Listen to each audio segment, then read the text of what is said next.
Okay, hello everyone. I said, as promised, this is what I'm doing. Let me turn on the lights.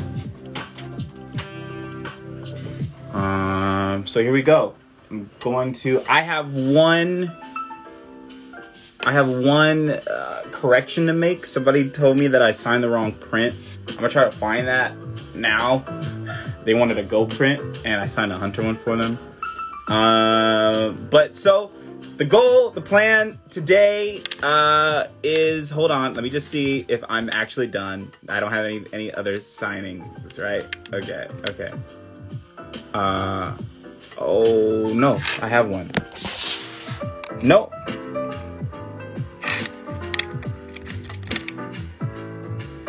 Oh God. Wait. Okay, no, I'm all done. Okay. So the goal of today, I've got this. It's Dana drew this. It's an exclusive piece, one of a kind.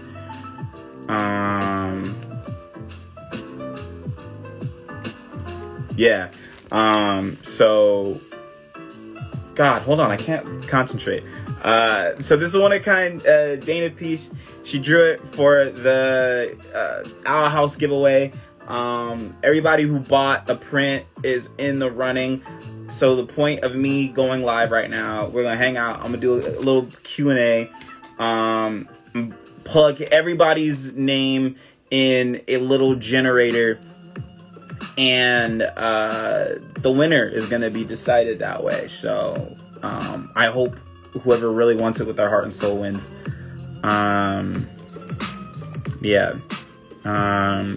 So here we go. Somebody says they can't hear me. Can everyone not hear me?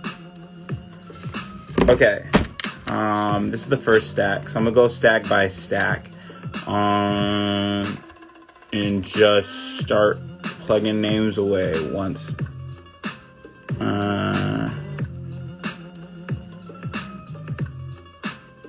No. Oh God, you're right. I don't know how I'm gonna be able to do that. Yeah, it would be easy actually to put the numbers, but I have to sign the print. I'm gonna do both. That way, I don't lose. That way, I can't lose. Let me just find that little website I found. God, I have so many tabs open. I'm just gonna open the window.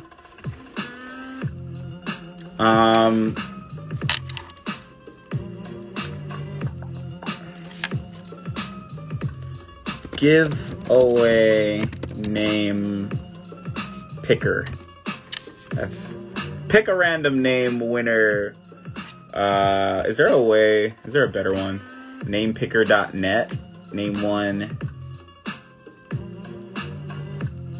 I don't want to filter duplicate names. To enter, you have to buy a print from my Streamily shop. Submit a list and draw a winner. One, animate for increased. I can animate it for increased tension. Okay, cool. I'm just gonna move you guys over here right quick.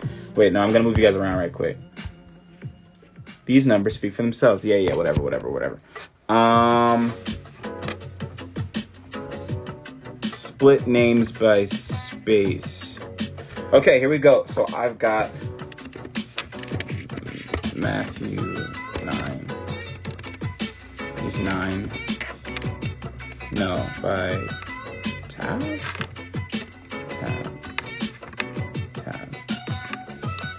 Matthew 9. Because I got a Shelby. Yeah, as long as you bought it before today, you bought it in my shop, you're good. Matthew 9. I've got a Shelby here. And what's yours? Shelby 13. Shuffle names. Can I shuffle them? Okay.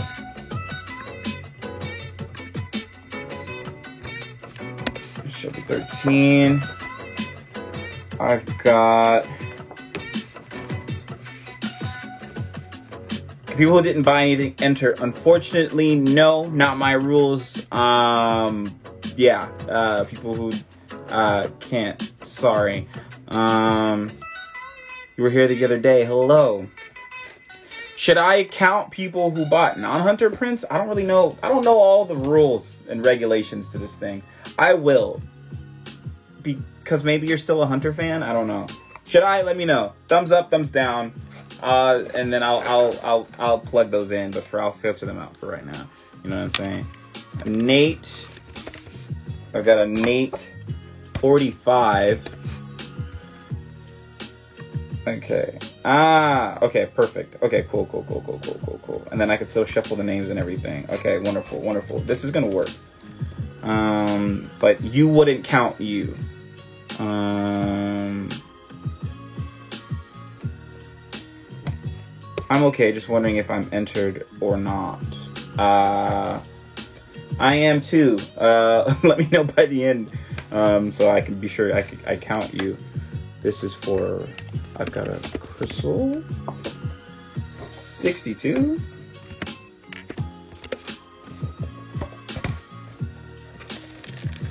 Don't panic, everyone. Don't panic. Please.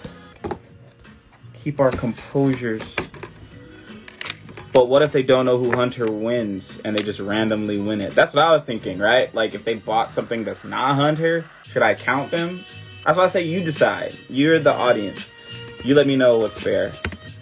Because what if they don't know and they wanted another character and they have no intention of entering, right? So I'm right now saying, like, maybe I should just count the hunters.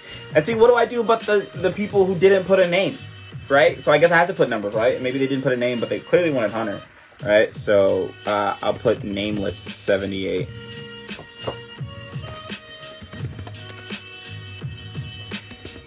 Megan.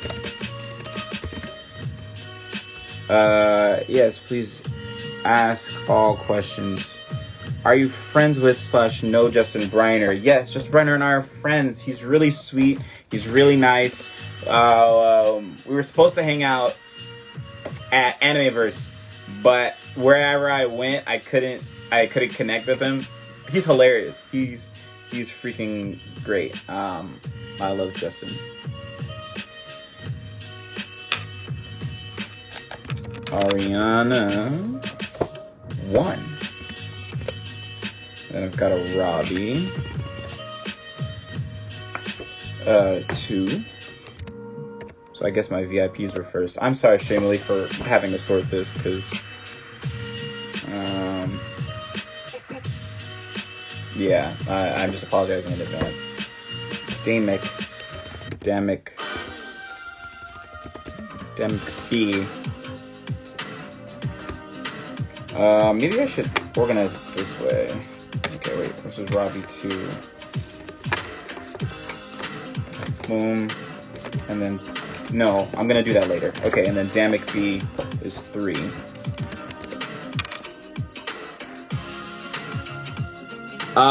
If you bought something from another Owl House Streamily and you haven't received it yet, meaning it's still here and I still have it, and I haven't sent it off to you, you are still okay to enter, or you should be here in this list, in this one of these stacks.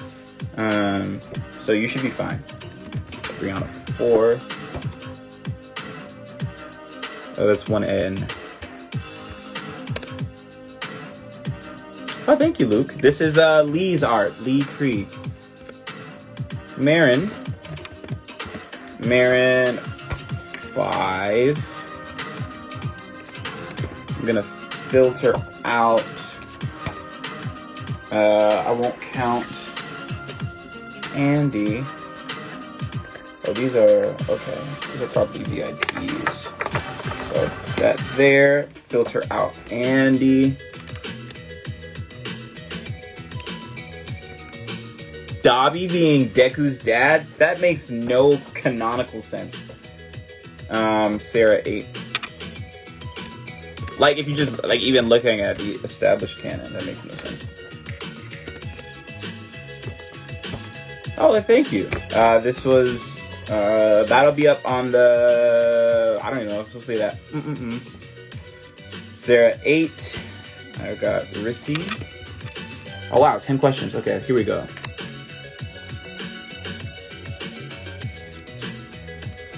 My favorite part, I answered this yesterday, but my favorite part about voicing Hunter is he just has a lot of emotional depth. All of his stakes are really high.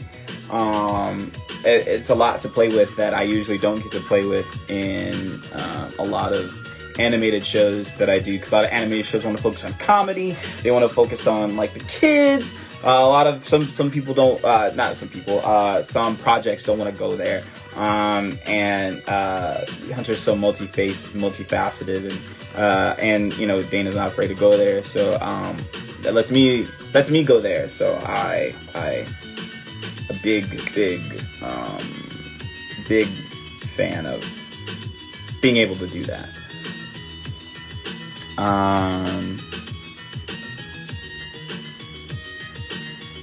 Any questions about Labyrinth Runners? I'm not gonna answer. One, because it's out in a couple days and I want you to see it, and so I'm not gonna spoil it for you. And two, I kind of forget what happened.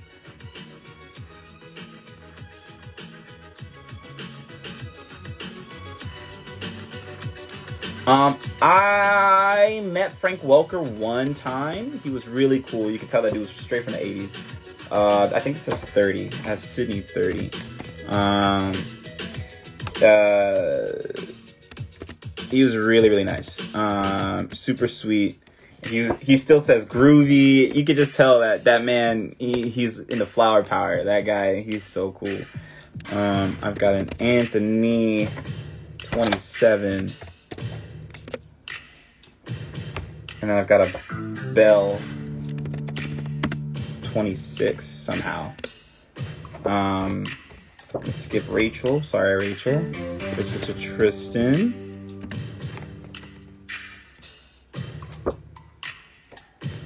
$24. He still sounds exactly the same too. Yeah. Frank Welker's really freaking cool.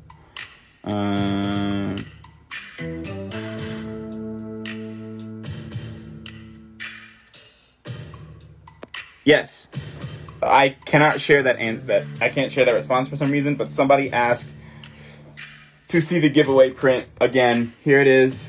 It's drawn by Dana. It's one of a kind. This is the only one in existence. It's been living at my house for the past 2 months.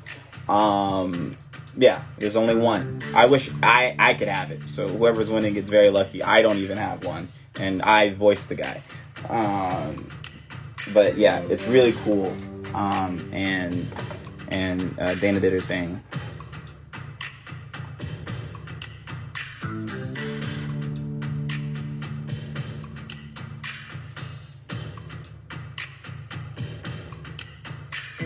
I am going to try to be at Anime Expo in July. I have another con that I'm working that same weekend, so I'm going to be trying to pull double duty and go back and forth. But I won't be... the con that I'm doing is... I'm contractually obligated. I cannot technically work business at Anime Expo, so I probably won't be able to, like, sign things for money and stuff like that. But I'll probably try to go and, like, hang out or, like, see a panel or two. I don't really know the policy there. I don't know what the other con's gonna have me doing, but I will try to be at both events if I can. If I skip non-Hunter prints, I guess. Just let me know if you disagree with me skipping non-Hunter prints. This is 2. This is 4. This is 19.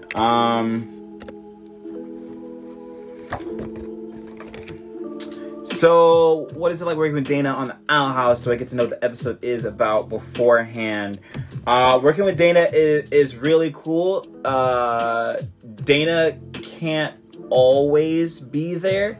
But I remember my first few episodes, like, I think like my first kind of 2 episodes I was making really, like, leaned into a lot of, like, the heavy anime noises, and they were like, no, keep, like, do stuff like that. So I knew I was amongst kinfolk, once she said that. I was like, oh, okay, cool. Like, they like the anime and things like, they like it, like, this show clearly is also kind of sort of influenced by one anime one way or another.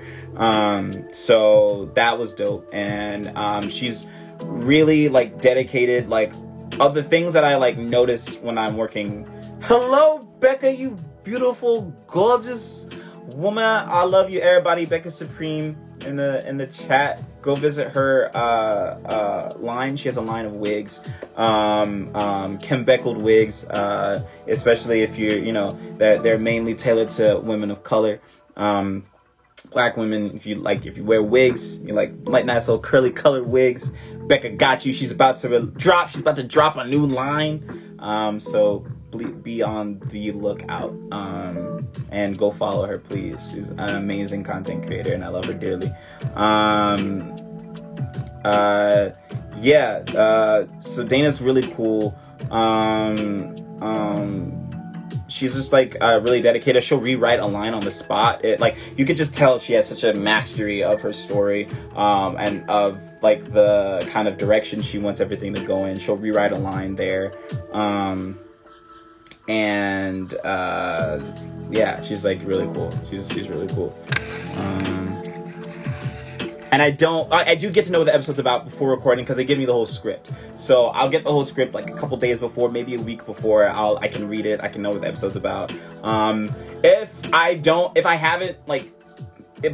watch the show, like, say for example, if I didn't watch the show, I wouldn't know what was going on. So, because a lot of it is relying on already established canon. So, but I do get to know what the episode's about beforehand. I don't know. I do know I did the MBTI test. I think I am an INFP. I don't remember. I think I'm an INFP though. Whichever one Peter Parker is, like Spider-Man, like Miles, that I matched them. Whichever MBTI. I think it's INFP or something like that. Whatever they are. That's the one. That's how I remember, because I'm whichever one they are. Yeah, that's that one. ENFP? Yeah. That's what I am. I don't know. Is that what it is? You guys are saying different things. I hear E. I don't know. Whichever one they are.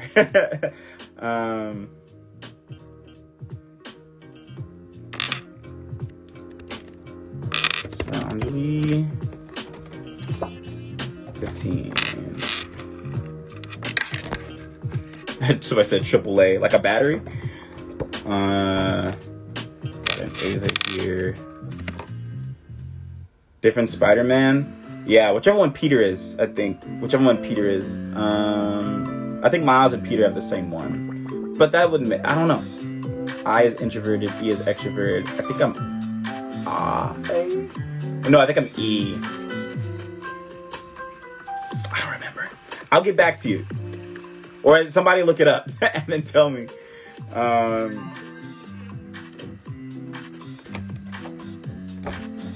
12. This is 11, and I'm skipping the Oka. What if I entered myself and won? How cheaty would that be?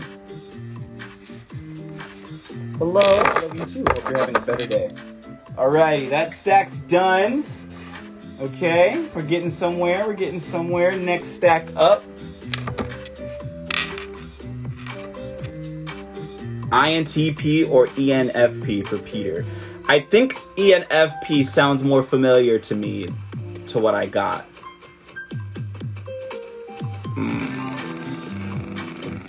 God, I can't remember, but I think the E one. Pierre, my boy, how are you? Google says, "How does Google know?" by Pierre. How does Google know? Google doesn't know me. Who updated that for me and lying on my name? I don't even know. How does Google know? This is Louisa.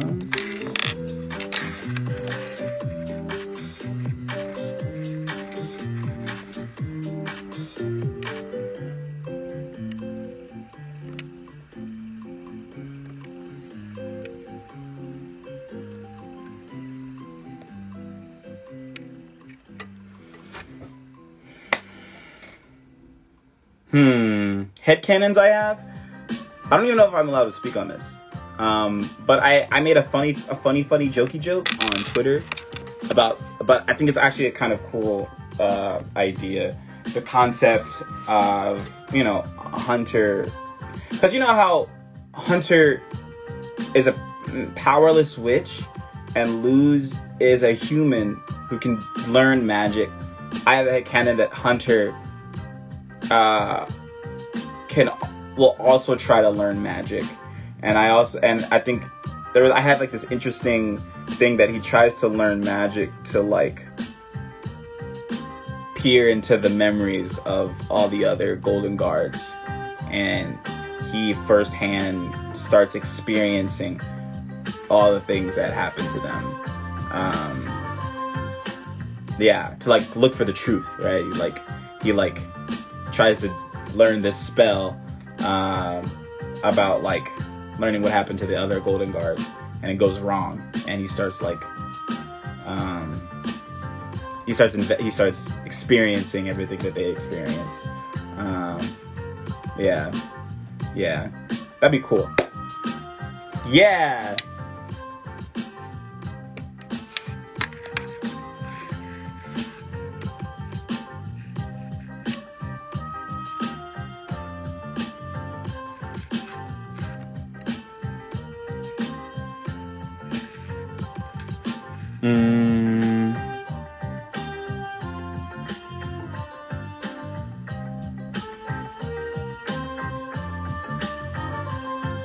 I have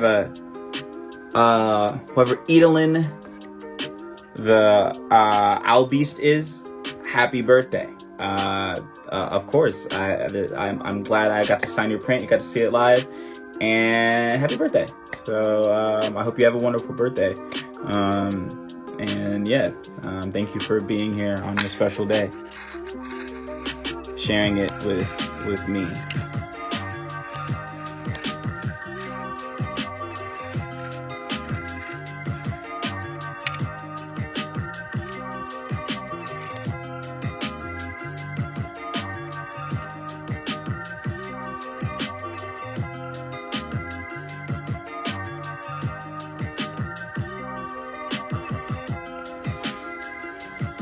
Ooh, that was a good question, and we'll try it again later, because I really like this question.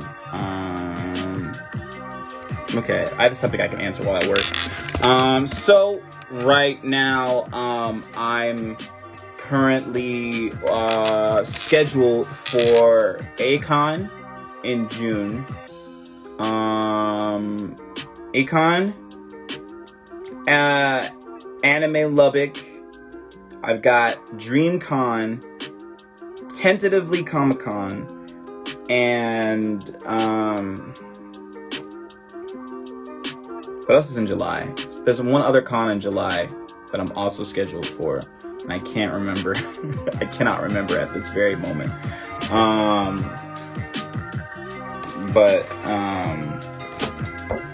Yeah, and then I've got something in some place, I don't remember.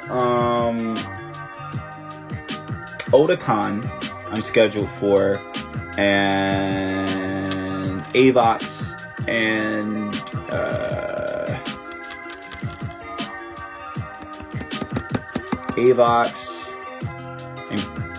Crunchyroll Expo, I think. I'm not sure if some of those I could say, but yeah. Shaman 43.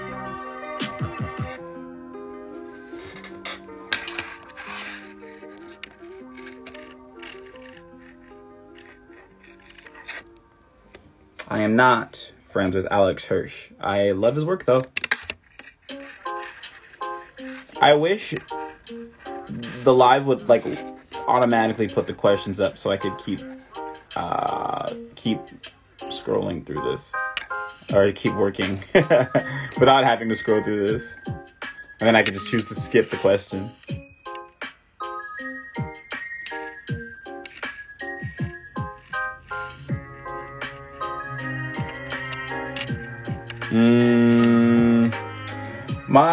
I can't share that. Okay, cool. I enjoy working with everybody. I may have a particular, I guess I want to say kind of soft spot, for Yuri Lowenthal, because he was there at my first ever voiceover job, ever. Like years ago. So anytime I got, when we did He-Man, we were all in a Zoom call together, and Yuri, of course, plays He-Man. So, it was like just kind of surreal being like in a booth with him again after all those years. Because, just the history behind that. So I think I love working with everybody. I love working with everybody, but like Yuri is like a legend to me, and like I don't know, there's just like kind of like a history there of my personal journey, that kind of makes like sessions that I have with Yuri really special. And that was like something that I like, I felt, I had a callback for Miles in the Spider-Man video game, the PlayStation one, and at my callback, Yuri was there, and that was my first time seeing him since working on Ben 10. And it felt very much like a Peter Miles moment, for me and him, being like, what? I was like, what? You're Spider-Man? Like, you're Peter? And he was like, yeah, dude, it's been so long. So like that is always like a moment that I always like, I always like think to. So yeah, I think it's have like a lot of like history in my personal career with Yuri, so that's why like he kind of has a special place. I have to text him actually.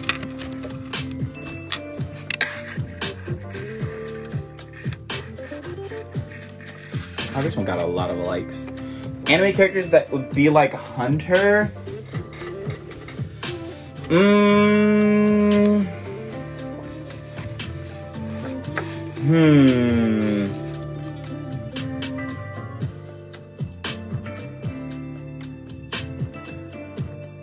My first thought was Sasuke, but maybe that's just because of emo. Yeah, maybe Sasuke?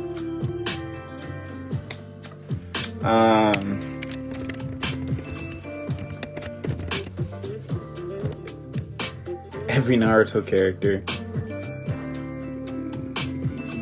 No, I don't think Rhodey. Because I think like Hunter's main thing is he's a kid trying to do his best to make this person proud who's kind of using his Zuko. Well, Zuko's a good one.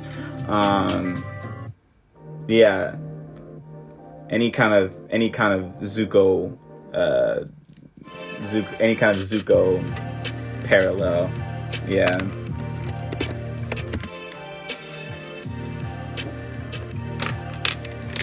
Not me signing this print a whole month ago.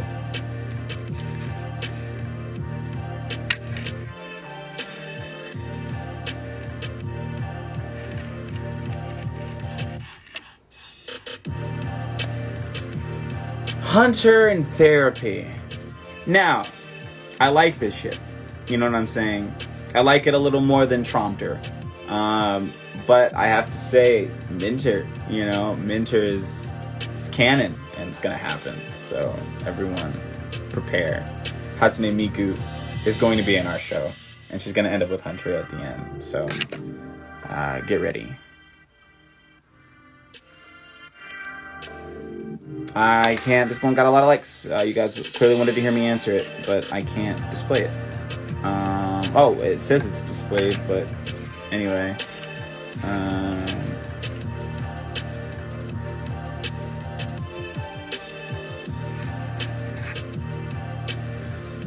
It's gotta be Hollow Mind. I just really like Hollow Mind. I like dark stuff. Yeah, and from how everybody reacted, it did what it came to do. So definitely Hollow Mind. 150.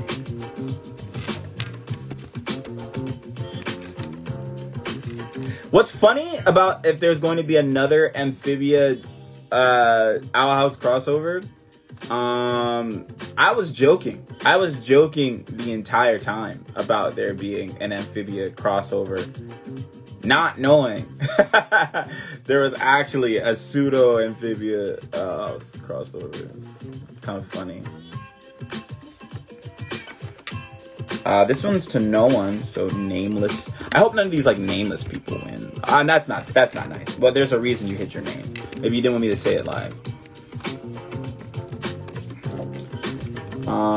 This is to Mar. Or I don't know. What do you think? Should I still have the nameless people be part of the running? We'll see. We'll see what the ratio is looking like. This is to Sage.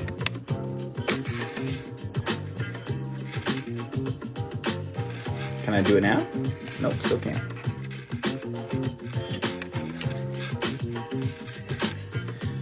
Tips to get into voice acting. Something every voice actor hears 30 billion times.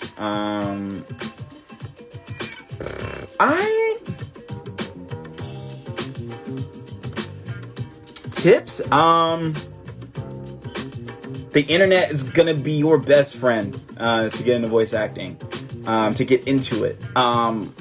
I think it's always got to start with a love of acting and a love of art, or at the very, very least, a love of the medium you want to voice act in, right? You have to like have a love for video games, or a love for cartoons, or, you know, a love for anime or something, in order to, or a love for performance, a love for storytelling, at the most, right? To start off, at the very least, like, at least I love this thing so much to want to be in it.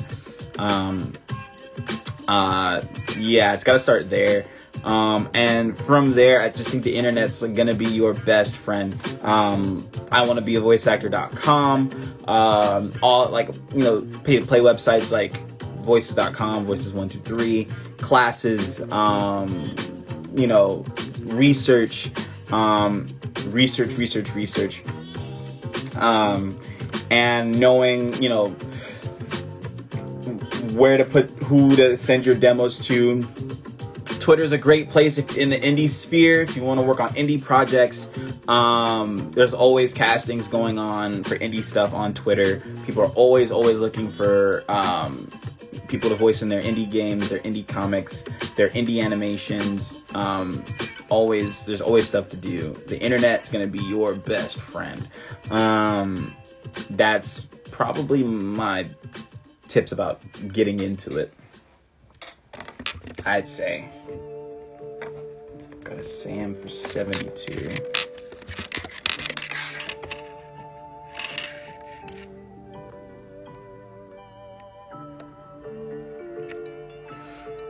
I'm boring. My favorite Sonic character is Sonic, the Hedgehog. I'm always, I like 9 times out of 10, if you ask me like my favorite character in a thing, it's often the protagonist. It's often the main character. I'm very vanilla, I guess, in that way. Yeah. But Sonic, and he's voiced by Devin Mack in Sonic Prime. Everybody go watch Sonic Prime before Netflix cancels it.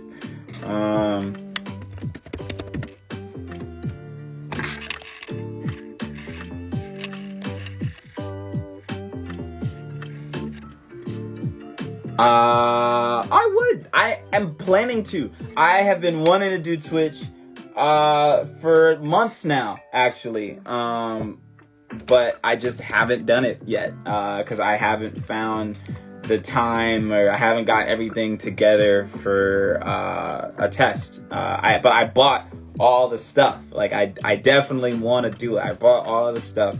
I plan on doing a test stream, but of course I need to finish all this stuff first. So, but I definitely want to. I love games, and I just think gaming in that way would help me play more games, I think. Okay, 65. Can I share this now? Can't share that response. Sorry, it got 9 likes. I'm sorry to that person's question.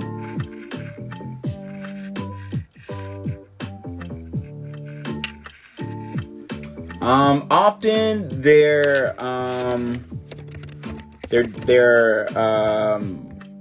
what's it called? They are, God, I will get this right. Often my songs in my lives are YouTube playlists. They're just like YouTube radio stuff. I like either pick a video game YouTube radio or something that like is recognizable enough, but also something that I'm hoping Instagram won't flag. I used to play a lot of like my own music, like on my Spotify, but Instagram kept flagging me, so I had to start. I had to switch it up. So yeah, this is just a YouTube DJ Cutman radio.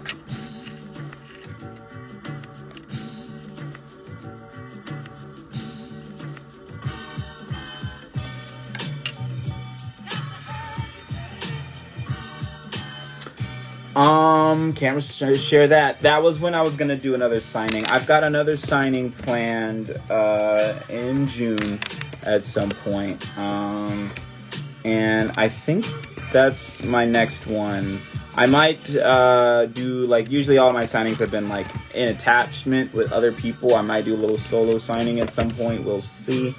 But my next one is currently scheduled for June.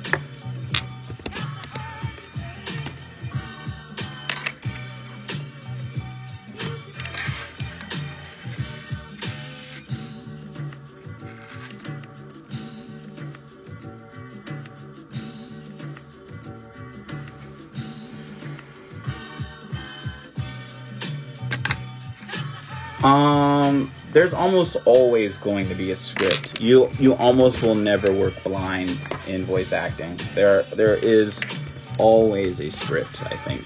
So that kind of will never happen, really. I'm trying to think of like things that there'll be no scripts, but I feel like most of the things that there are no scripts is like looping jobs, which, and then in that case you would just kind of improvise. But that's like its own separate kind of form of voice acting.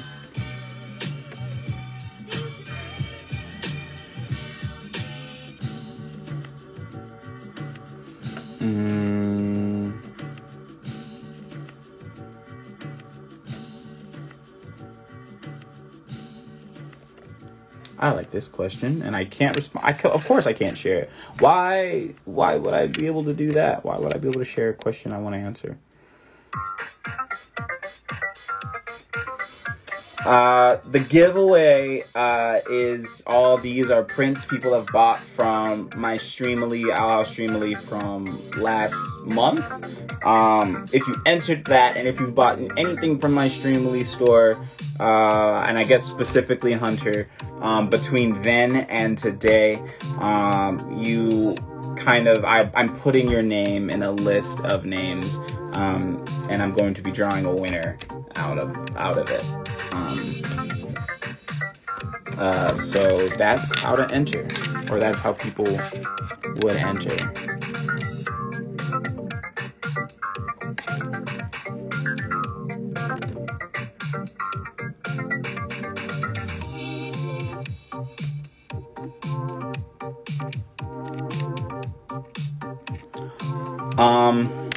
I do enjoy improv. I'm starting to warm up to it more and the idea of it more. I think improv is kind of scary, I think, at first, because everybody tries to be funny, me included. And sometimes that, in the attempt of being funny, it sort of like betrays the circumstance of the scene. Tips I feel like are to always play within the parameters, or try to play within the parameters of the scene, or at least within the parameters of your character based on what you're given, right? If you throw something out of left field, like, it can derail the scene, which, I don't know. It's hard. It's hard to have like tips for improv, but I'd say like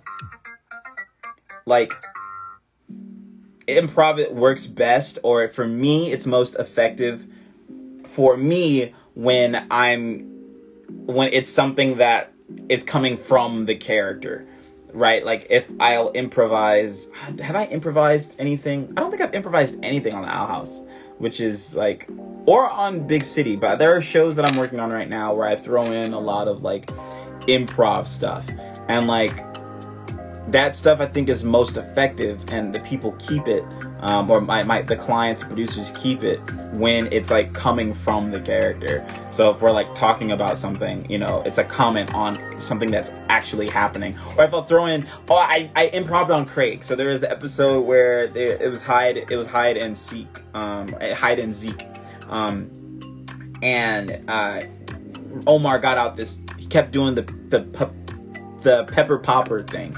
And the line was like, "Oh, I really thought the super hot pepper poppers would work."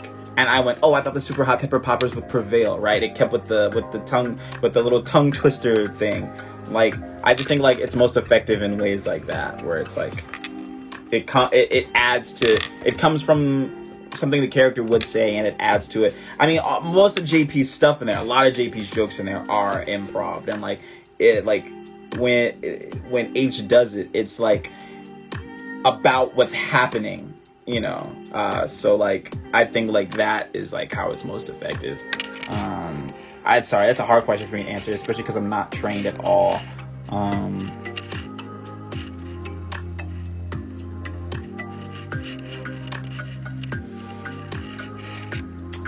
I did play Dungeons and Dragons. I used to play a lot a couple years ago with some friends of mine, and it was very fun. We finished the campaign, and then I just got really busy and couldn't really make a lot of the sessions anymore. But I had a lot of fun improving, and I DM'd once, and that was fun. Up until like I think like we did one game. And I was like, I've ruined D&D for everybody playing. But I enjoy D&D a lot, actually.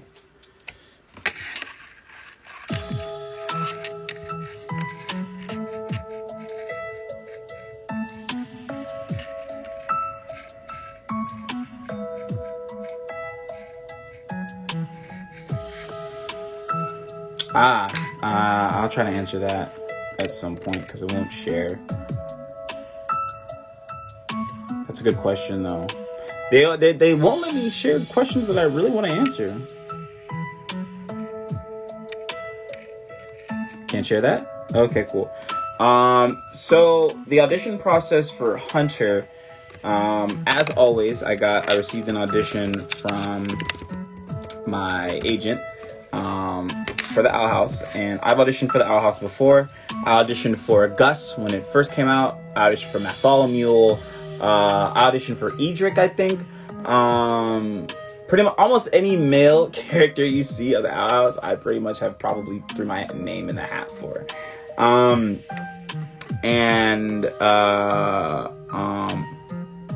think I auditioned for Bartholomew too.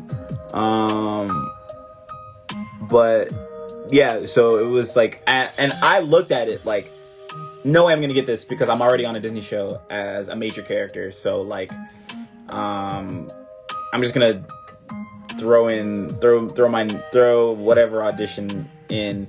And I had a session in an hour, and for me, an hour, I think, or like 30 minutes or something. Whatever time I had, it's usually not enough time for me to really do an audition, because I take a long time, sometimes with some auditions. But I was like, oh my God, I have like 30 minutes to do this audition and send it. And this character looks really cool. Like his design looks really cool. And I kind of want to, you know, the sides are dope. Like I really want to do it, but I gotta do it now. So I think I did maybe a total of 2 takes, because I literally did not have time. I did not have time. So I literally just was like, oh, I set it up. I did the audition.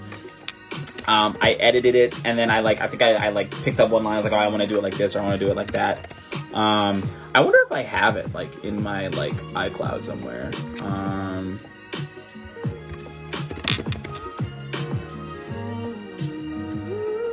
Oh God, I have my audition, my OG audition. Do you guys want to hear my audition for Hunter? I think I have it here. Wait, is this Hunter?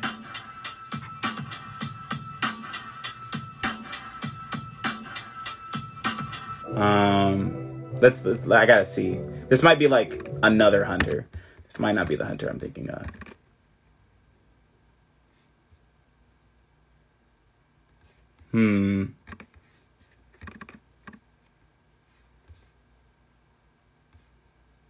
Oh wait, do I have to download it?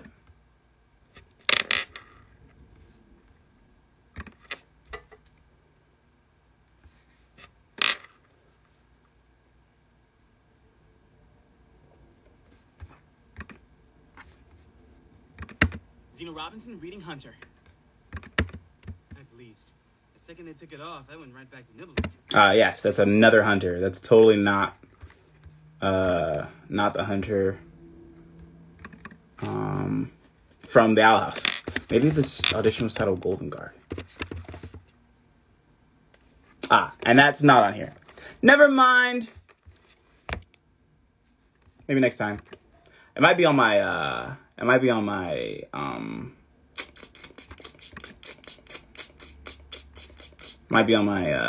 what's it called? Hard drive. But anyway. Actually, there's only one more way I could find that. Golden Guard.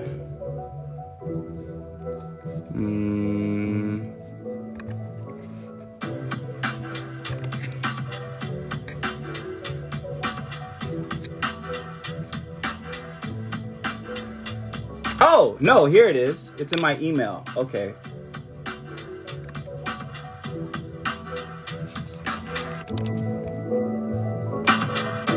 I found it. Okay. Zeno Robinson reading Hunter. Do you see? No. Do you see how fast I slated my name? That's how quickly that's how little time. You can hear how little time I had to do this audition.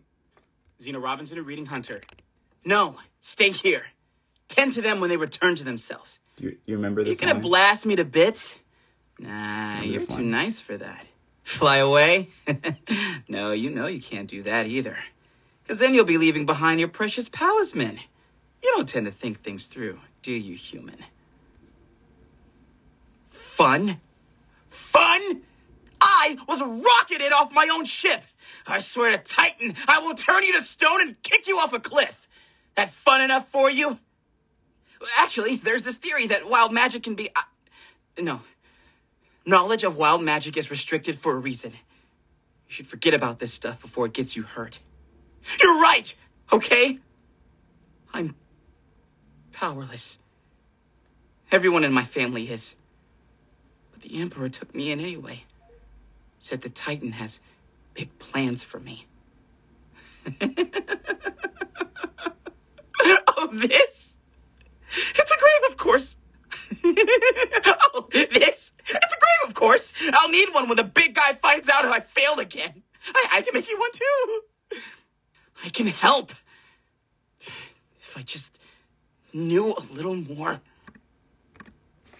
There you go. That was the audition. That was my audition for Hunter. It's really interesting listening back to that now, and seeing what lines like stayed and what lines changed, and like how much better of an actor I am now than I was then. yeah, like I was like listening to that, like, really? They picked me off of that? Like, feel like I'm so much of I'm a way better actor now. That's yeah. But that's interesting. You can hear the beginning of like where Hunter started in that audition. And I can hear a lot of like lower stuff that, or like lines that got edited or didn't make it, or edited for the audition. But that was the process. You can hear, actually, it's hilarious. I had so little time. In the middle of my audition, you can hear me getting a Source Connect notification, which meant the job that I was supposed to do, it was time to do it. And I ignored it to finish the audition. So I think I was late to that job, actually. But yeah, that was my job. So there you go, everyone. An exclusive peek at my audition for Hunter. Maybe I'll do something else with that at some point. Let everybody hear it when the show's done.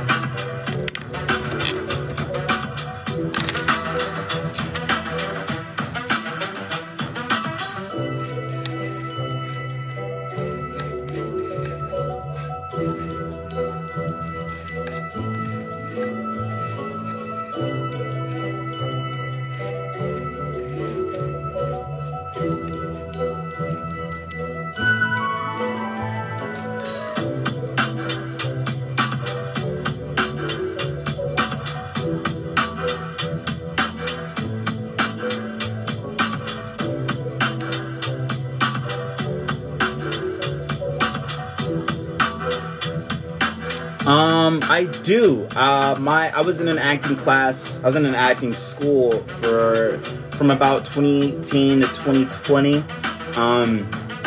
And they really, really stressed like how good for your acting theater is, and that we should all like try to do a play at some point in the semester. And I really, really wanted to. I just, with my work schedule, I just know I can't commit to a play because that's a lot of rehearsal, and I simply do not have time for everyday rehearsal unless it's rehearsals at night.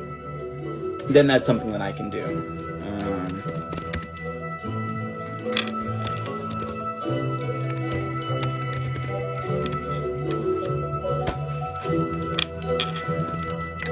Hey, hi Cameron. And hi Caitlin. Hello, thank you for saying hi and stopping by. But I do miss theater though. I was thinking about it like not too long ago, like the thrill of like theater and like getting to get on the stage and you have one run, you just gotta go for it. Like I love that, and I think that's really key to like really acting like with intention.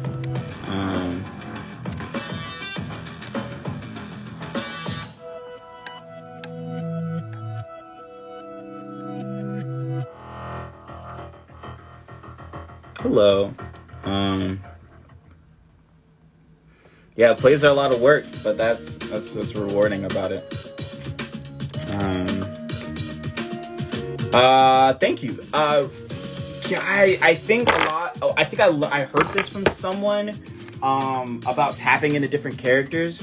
A lot of it is muscle memory, and sometimes, like, when you're working, they'll play a reference of the character you're playing. They'll be like, oh, this is what you did for your audition, or, like, this is what you did on your first session, so this is the established character's voice, you can, like, lean into that and tap back into that. But a lot of times, there are like points in the body. I think like sometimes I look to or tap into, or like things about character traits. Like for example, like Remy. It's something that the Houghtons said they wanted to avoid when we were doing our first few episodes of Remy. Avoid him sounding like his eyebrows are always like this. But me imagining him with eyebrows like this usually always kind of like I give myself as close as I can to these eyebrows, and it usually just kind of makes the voice come out in how Remy speaks. Yeah, it's just like a I don't know, like that, and like raising my eyebrows usually kind of gives Remy that innocence that he always kind of has, because he's always really chipper and nice, but he's also really, there's stuff I with Hunter is, I know he's got that gap and he's got the bags, so it's the angst. So I try to speak into that gap in his tooth, and it kind of human kind of, he starts to kind of come out, and yeah, he's got that kind of thing going for him. So, and he's really knowledgeable about this, and I try to keep in mind that even though he's the Golden Guard, he's a kid, he's still a teenager. So, yeah, Vanitas, he's a little bit here because he knows everything. He's got that kind of sort of pretentious but very intelligent way of speaking. I will save the vampires, but it's France, so I always have to think of the period. I don't know, it's or like Hawks, right? Hawks, I always kind of fold my arms when I'm doing Hawks, right? And that kind of relaxes me, and and I know the voice is like somewhere in my chest, so like when I had to get there, hey, don't bite my head off, Endeavor, it all kind of comes from here. So I don't know, this is like there's stuff like I just lean into to kind of put me into a particular character. Yeah, somebody asked about Voices 123 and Voices.com. I personally haven't used those sites, but I know people who do. I think that's a good way to kind of get your feet wet, and get used to auditioning. I think that's a great tool, and to get paid if you need to get paid. Yeah, so like that's how I tap in. Like Omar, he's really cool. So and he used to talk like, so I just think of a kid trying to be really cool and dark and mysterious and also black, and then so I always think of that hood, and he's always cool. But now that he's like trying to learn how to be a kid again, it's a little raised because he's trying not to be the green poncho anymore, but he's still cool. So it's like, yeah, I don't know. Yeah, it's different things I lean into.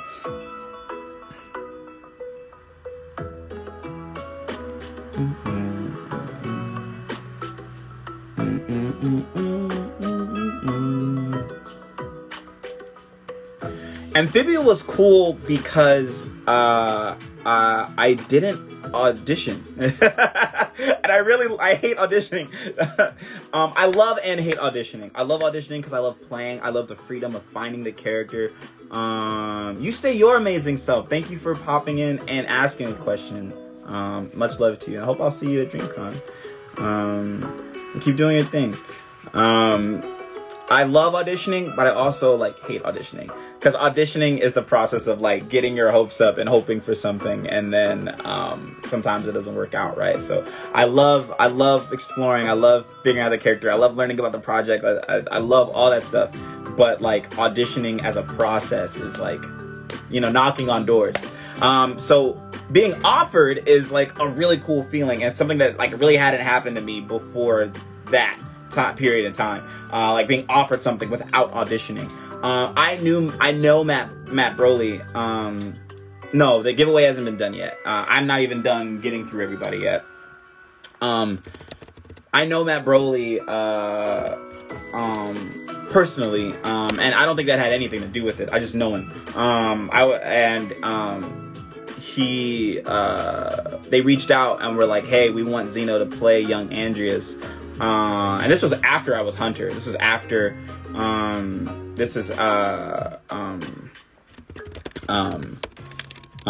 after Remy, after Hunter. I think this was after I was already out as Hunter, or maybe a little bit after I booked that. and they asked me to come in and play young King Andreas. And I was like, oh yeah, cool. And I was like, oh wait, young Keith David. So when it came to the record, I was very nervous. I had spent a lot of time like rehearsing, like watching Amphibia, like learning Keith David's voice and cadence, and then trying to create a younger version of that. And I was thinking like, oh, my natural impression of Keith David would probably sound like a young King Andreas. So I really went in trying to do like a young Keith David impression.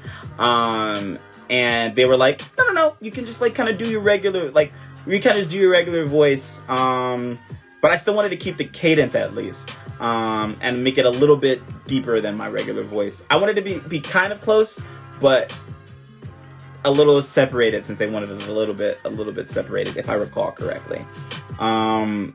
But I mean, other than that, it was really cool. Like Matt was there, and we really, we were already friends, so we were just kind of like hitting it off and like bouncing ideas, and he really liked everything that we put down. And Eden, of course, was the director again.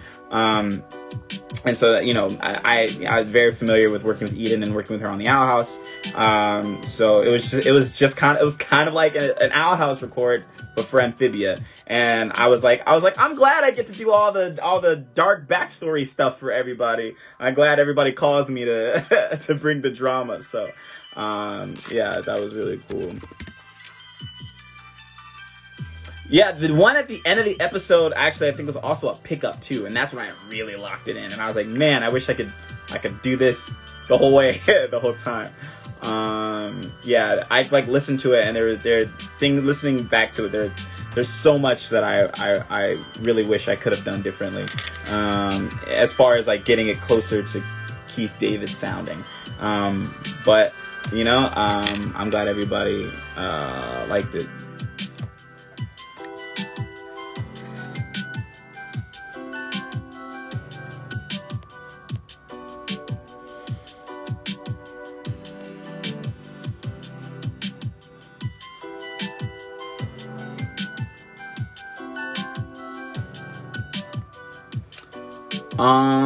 Kagami, actually, funny enough, was also an offer. It was an offer from the casting director at that studio.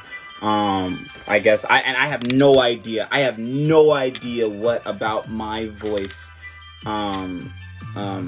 they saw to play Kagami, because I looked at him and I was like, I sound nothing like this guy. So yeah, I don't know why. I actually don't know why she asked me to, but I was determined to do my best, because it's a friend of mine's favorite, one of their favorite sports anime, and I really didn't want to let them down. So I like endeavored to do like my best,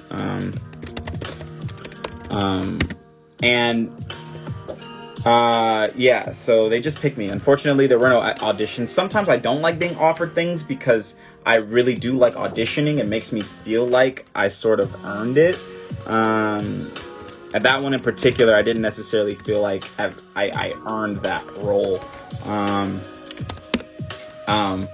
But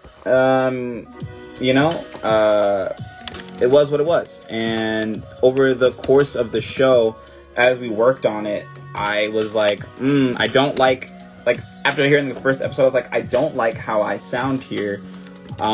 Here's what I want to do. So as we continued, I sort of locked into the vocal quality I wanted to give Kagami, and his character and his personality. And I think it worked out pretty well, all things considered. But yeah, I really wanted to give him a gruffer street sound. I don't know if that's why they picked me, but the reason, and that's just something I saw, the reason why I'm 2 cookies in Cookie Run Kingdom is because Eclair Cookie was a NPC in an expansion of Cookie Run. He wasn't Or at least I don't know, but he was initially just a throwaway NPC character that I played. I did not expect him to return as a playable character, but because he did, of course they had to give it to me. Yeah, and had I known what he looked like, I would have totally did it differently.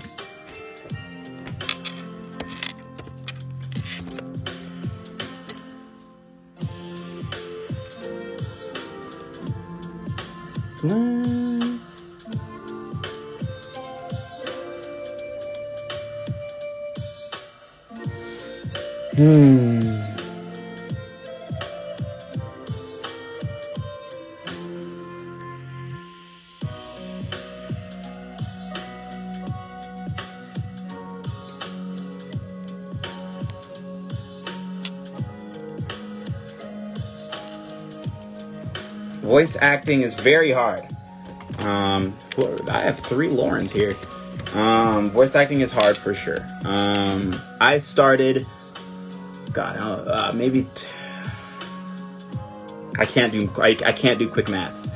Maybe about 14 years ago, on a little known show called Ben 10 Alien Force,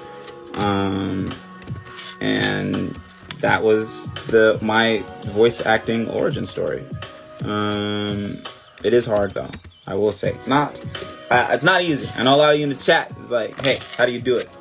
And I will be the first to tell you it's not easy. Which is this one? 46?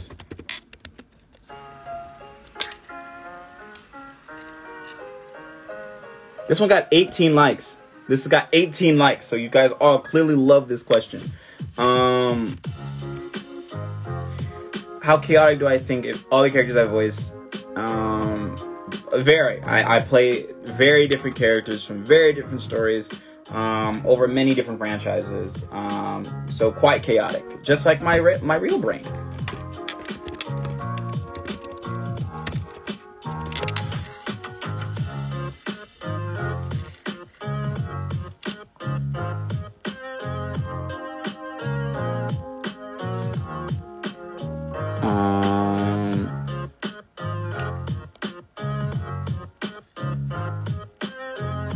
What's another one top one y'all like?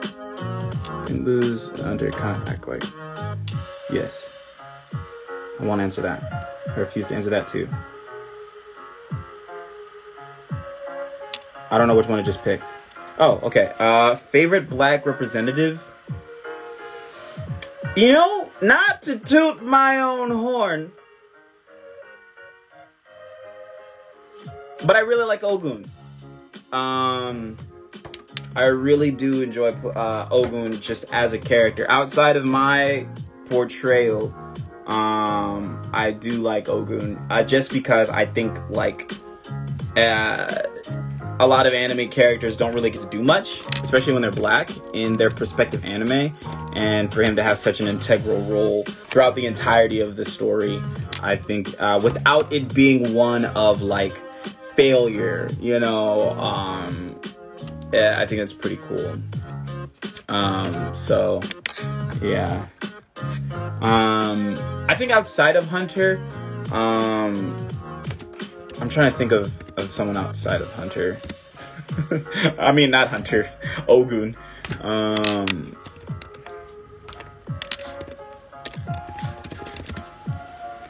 Mirko, probably. Just for what her character represents to the black community, even if it was unintentional on Horikoshi's part. I just think Mirko is a powerful example of a strong person of color. I'm gonna say black, but a strong black woman, and I think like a lot, like, who also has an integral part of the story, who also isn't a throwaway character or used for character development. Like, a lot of, I think, women in the community really connect with her as a character and see themselves in her, or aspire to see themselves in her or someone like her. And I think that's very, very important, especially because I personally feel like black women are the most mistreated in every community, and to see kind of like a beacon of strength and power without it being like a stereotype, or without it being like I don't know, without it being like disingenuous, you know, without it with it being like very intentional, and very like important and integral to the story. I just think that's like really important for people to have, especially black women to have. Yeah, so I put her over Ogun, honestly. But yeah, so Mirko. And you know, that's my wife, so I always gotta up my wife whenever whenever possible, right? Yeah.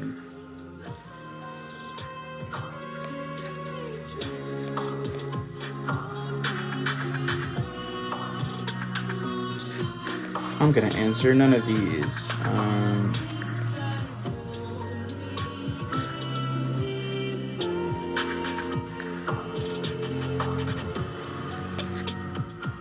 No, and in fact, I was replaced in as Alan came back in Omniverse, and I was not him. And I think since then he hasn't returned in the show at all. And of course the reboot's over. Yeah. That's that stack. Let me not break these. Okay, we're about halfway there. I'm gonna try to hurry.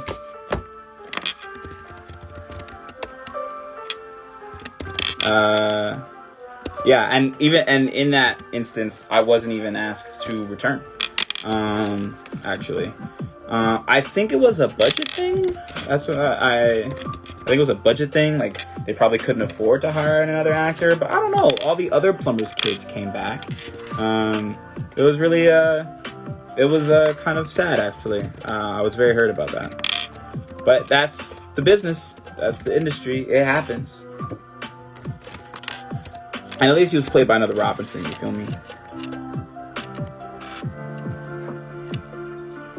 I'm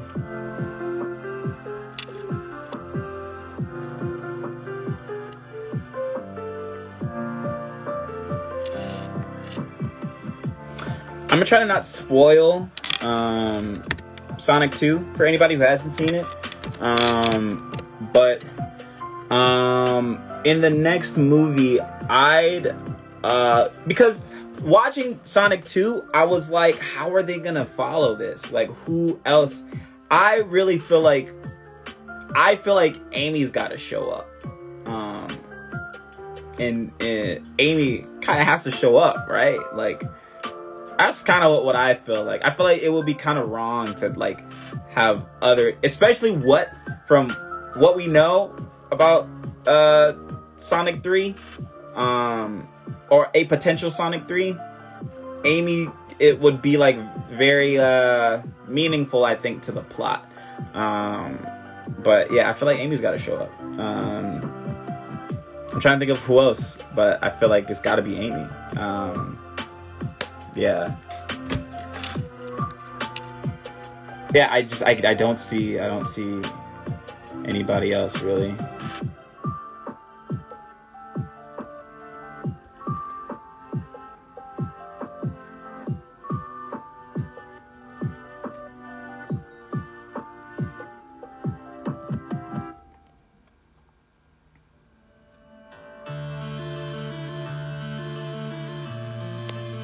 What's at the bottom over here? What are some questions that I just like never got to?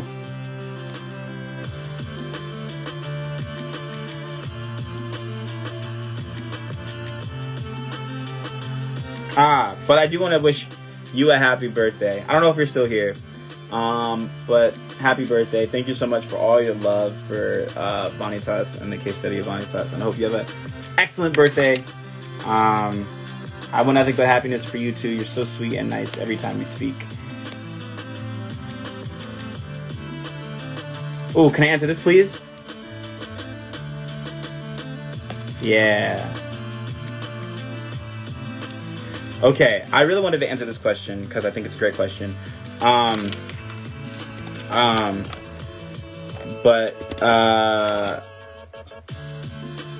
Yeah, I know that everything, all the like, anything having to do with religious trauma, religious imagery, anything like that, I'm probably sure is like very, very heavily hidden and metaphored, and you know, which I love.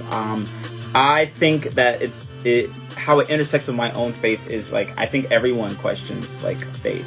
I think everyone has questions. Everyone wants, you know, and I think there's absolutely nothing wrong with like having those questions or commentary on what you do or don't agree with about particular religions and religious sects. I think that a lot of religious trauma is like based on human factors and not the metaphysical factors, right? People who inflict religious trauma upon others is often something that a human being does to another human being, and I think the best example I think I can provide is like, as a parallel, is like everything happening with Roe v. Wade, right? Like that one senator was like, oh, like you, this is an affront, you know, like God wouldn't let blah blah blah happen, or God would want us to whatever. She tried to say something about like, she tried to call out a pastor and say any pastor supporting abortion is like anti-God, and I simply think that that's ridiculous of her to say, and her to try to call out a pastor for being pro-choice, because for the simple fact that like is that she has no evidence. There's no real like biblical evidence against abortion, like a lot of, I looked up like a lot of scriptures people were using, and they were often scriptures that were like, can be interpreted as one thing but can also be interpreted as another thing without the full context. And I think that's what a lot of humans do, is like they take something and they try to accept it in the context they want to use it as. And I think a lot of senators, a lot of politicians do that. They try to use God and try to inject it into the context they want to like make it make sense for their ulterior motives, which I like rebutted with another scripture which says that like inciting, you know, it says like all of the things God hates is the things that she's doing, and it's right there in scripture. So I think like a lot of that is like people, you know. Anyway, you guys get what I'm saying. You guys get what I'm saying.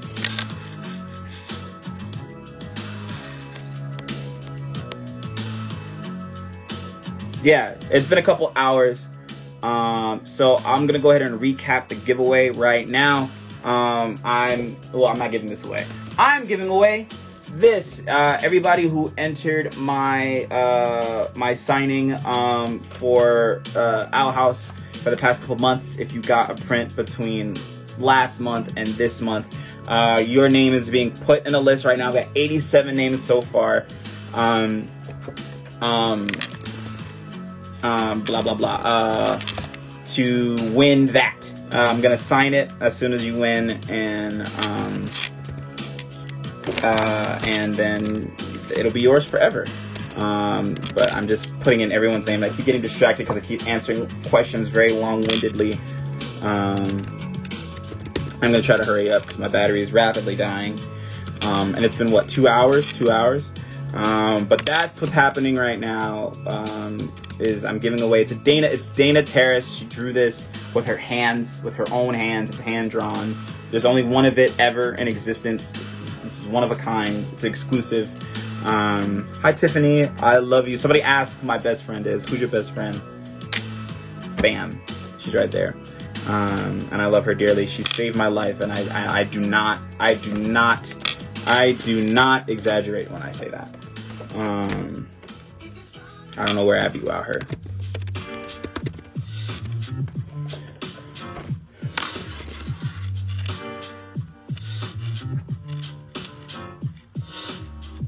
I'm trying to find something else.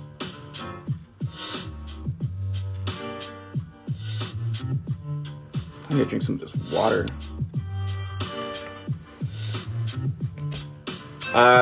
It's never too late. You guys know who Steve Bloom is? He started at 40. So it's never ever too late to start voiceover. You can start literally whenever. Yeah, Steve Bloom started at 40 years old, I believe, or like 37, something like that. But like someone would consider that late, right? And now he's like one of the most prolific voice actors ever. So yeah, it's never ever ever ever ever too late. Ever.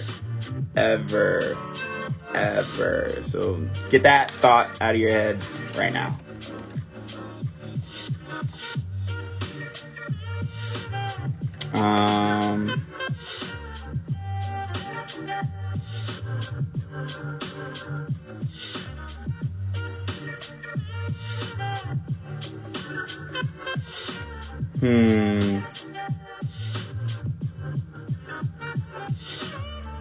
Oh yes, I wanted to answer this one too.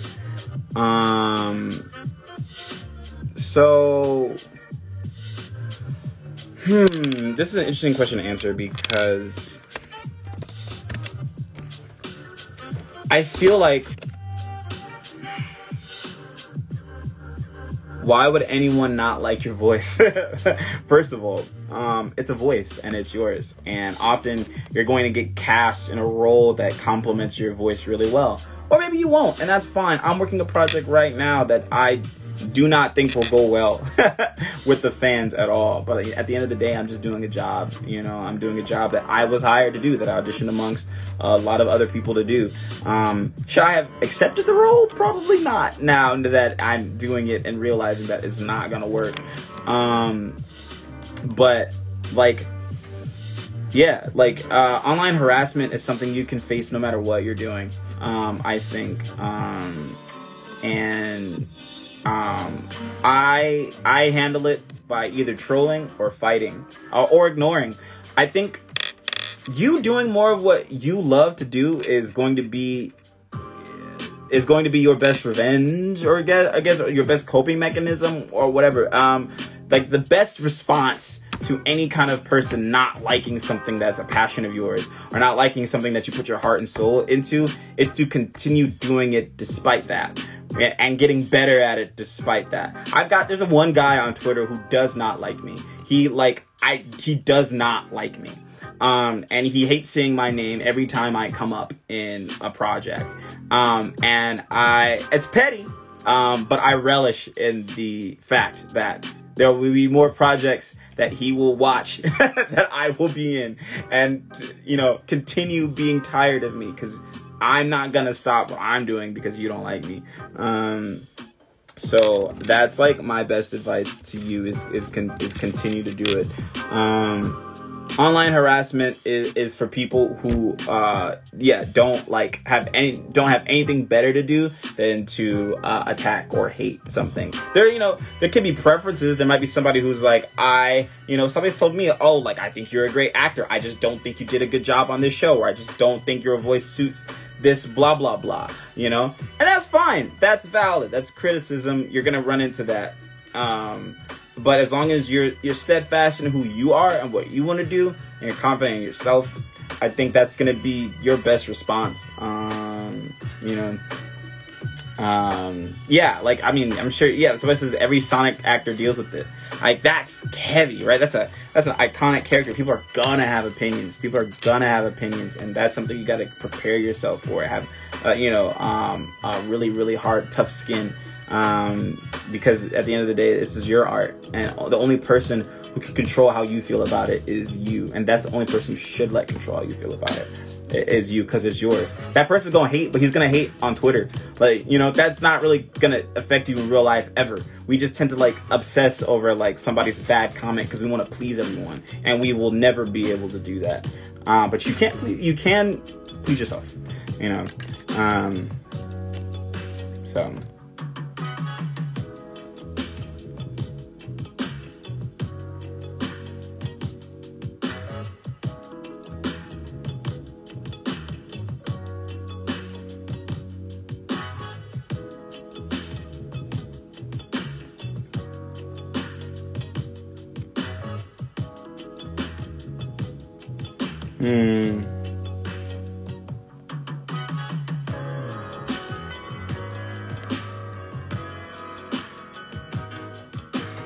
Good. This is something I can answer while putting names in. Shows I watched growing up. I loved Dexter's Laboratory. Almost anything on Cartoon Network growing up. I loved Dexter's Laboratory. I loved Powerpuff Girls. Teen Titans. Batman Beyond. Static Shock. Those were my those are my jams. So those were shows I loved watching growing up. Anybody heard of what was it? Oh, like I love all the stuff on 4Kids. 4Kids TV, Kids WB, Mucha Lucha, Shaolin Showdown,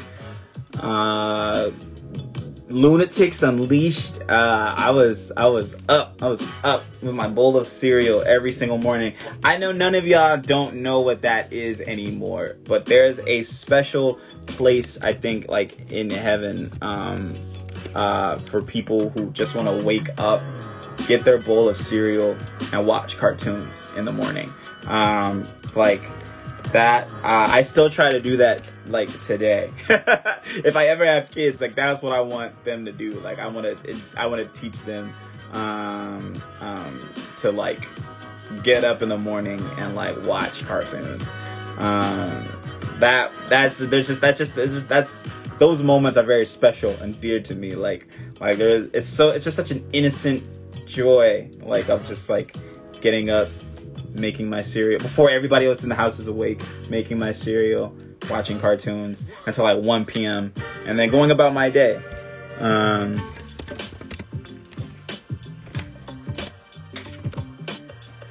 Fox Kids, the Fox Box, Fighting Foodons, Ultimate Muscle, Shaman King, Yu-Gi-Oh!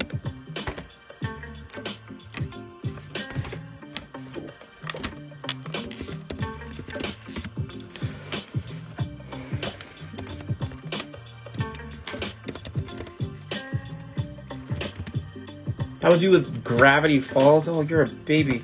Gravity Falls came out. I don't even know how old I was when Gravity Falls dropped. Sonic X.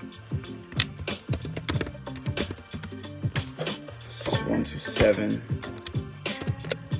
Alright, I'm 104 names in. This is... Oh, okay. This is my stack I got left.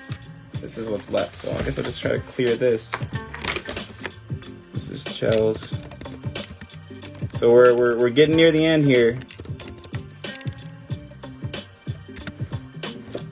125.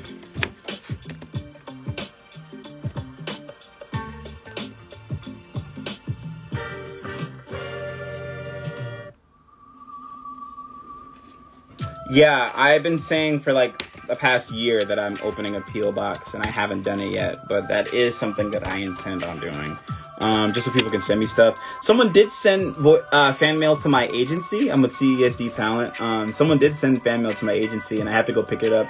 So, if there are things you want to send, you can definitely send it to them, I guess. I guess they had no problem with it.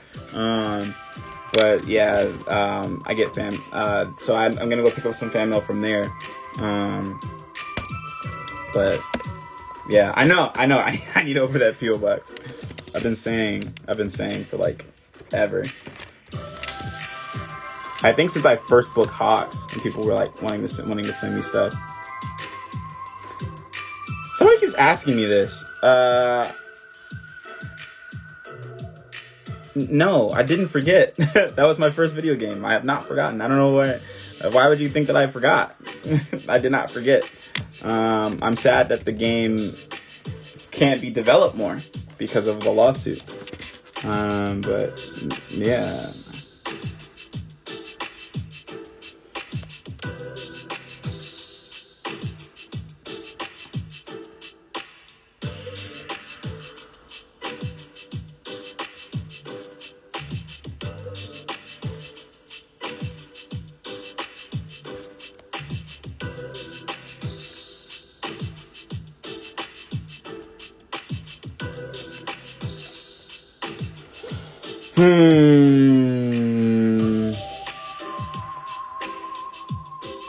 Hmm.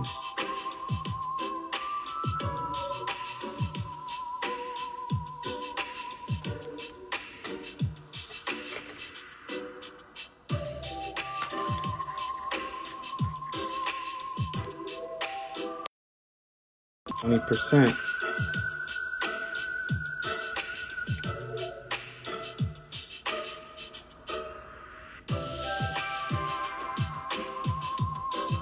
Oh, these are questions I answered. Ah, okay, screw it. I'm just gonna pick one.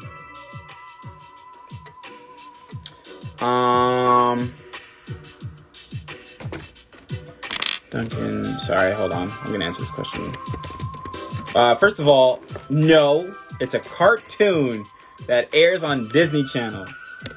No, you're not gonna kill off anybody on a cartoon that airs on Disney Channel. It's a cartoon. Yeah. If anyone is gonna die,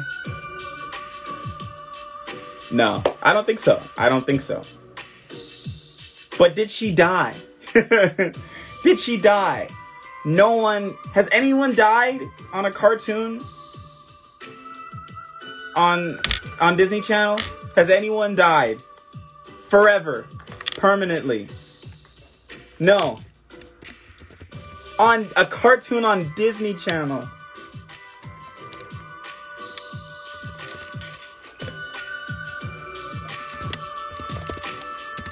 Disney killed Mufasa. That's different. That's different.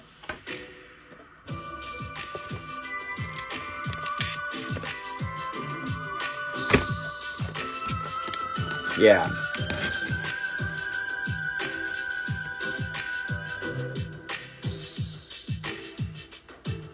No, I don't think so. Y'all are like so many times where that was a show where somebody died.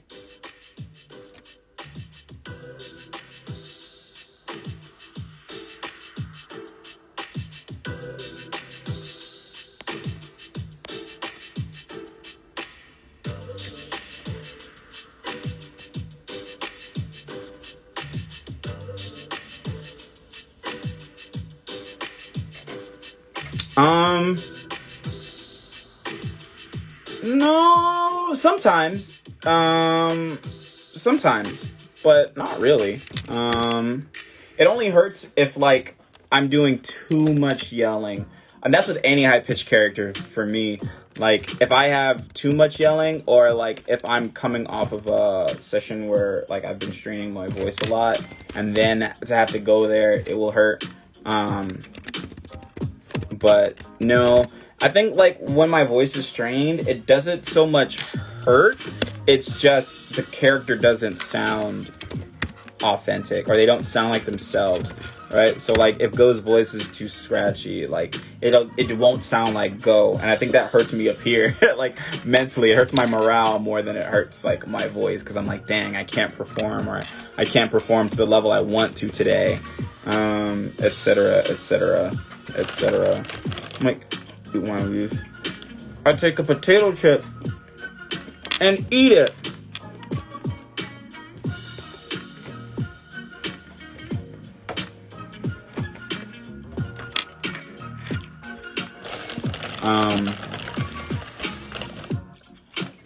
Not Disney movies.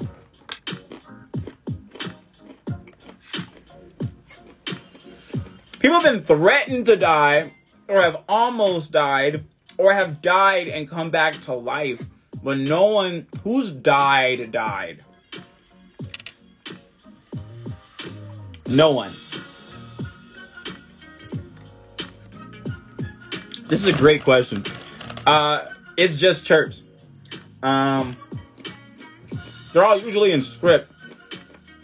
I think there's been a couple where there's been a subtext for the chirps, but most of the time, it's just been chirps.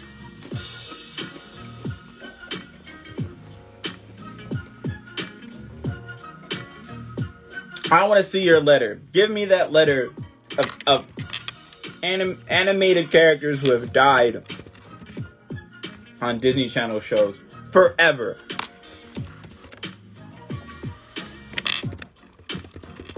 probably gonna be like a bunch of villains or like plot characters.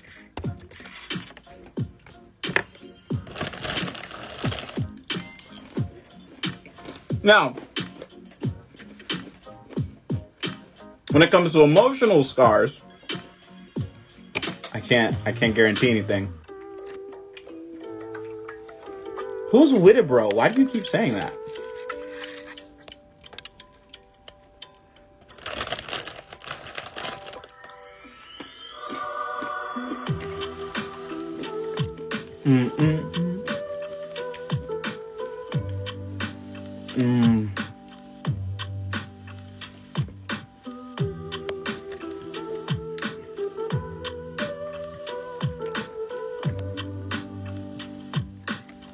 A show that I watched as a kid that shocked me because it was dark. I'm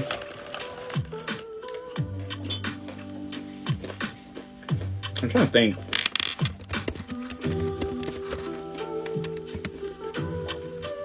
My first instinct was to say Batman Beyond, because it was kind of a dark show. But I feel like there's something darker than that somewhere in there.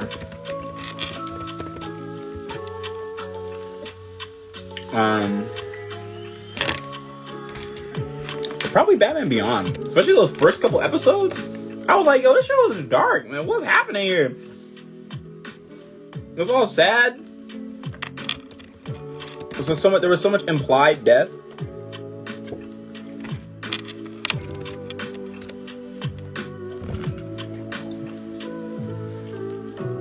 Yeah, I feel like Batman Beyond was kind of a dark show. Any Batman show, really, yeah. I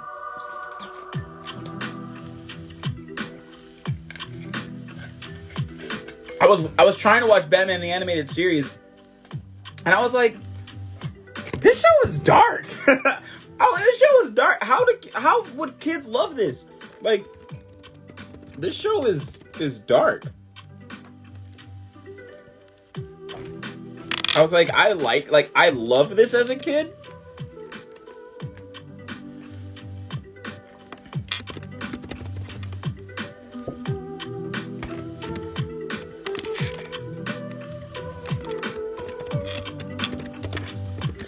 I also found The Misadventures of Flapjack to be nigh unwatchable because of how disturbing it was.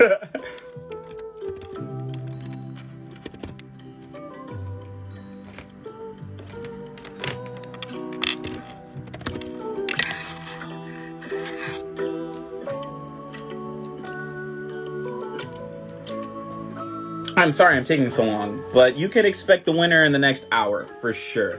I'm almost done with these.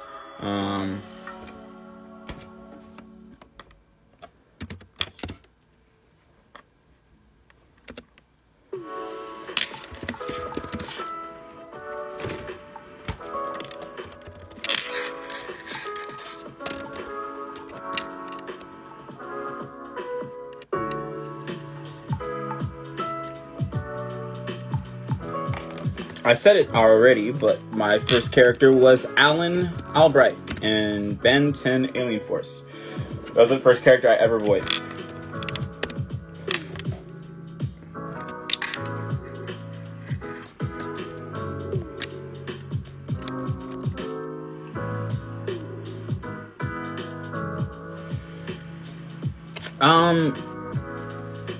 Have fun. Don't let school kill you. School is serious and it's important, and I'm always going to advocate for education. But sometimes, and I think especially the way the American education system is set up, we tend to prioritize letter grades and the validation that they bring over the education itself. And sometimes we let the education itself kind of destroy us and like tear us down, and literally just have fun. I mean, you're gonna be in college. You know, you're in the height of your youth. Enjoy that youth. Enjoy like having limited responsibilities. Because growing up and becoming an adult is literally the worst decision I've ever made in my life, and every day I wish I could reverse it. So have fun, live your life.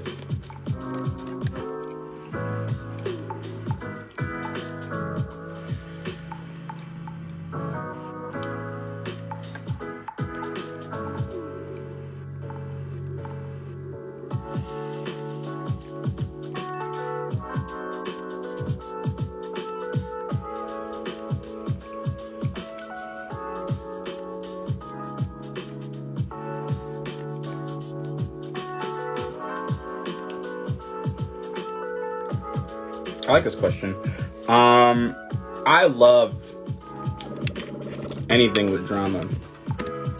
I'd love to do like I was in Young Justice. That stuff, that's my jam. That stuff is my juice. It's my jazz. I love stuff like that. I like comedic stuff, but I really feel like I'm more of a dramatic actor than a comedic one. I'm not that funny. So I do remember you. Hold on. Does the screw your teacher because it's mean? I thought about that the other day. I thought about that and just how wild that was. And like, I really thought, I was like, and that at that panel, I should have like made a chant to say we do not like this teacher. But I hope you're doing well, and I hope you're no longer taking classes from that teacher.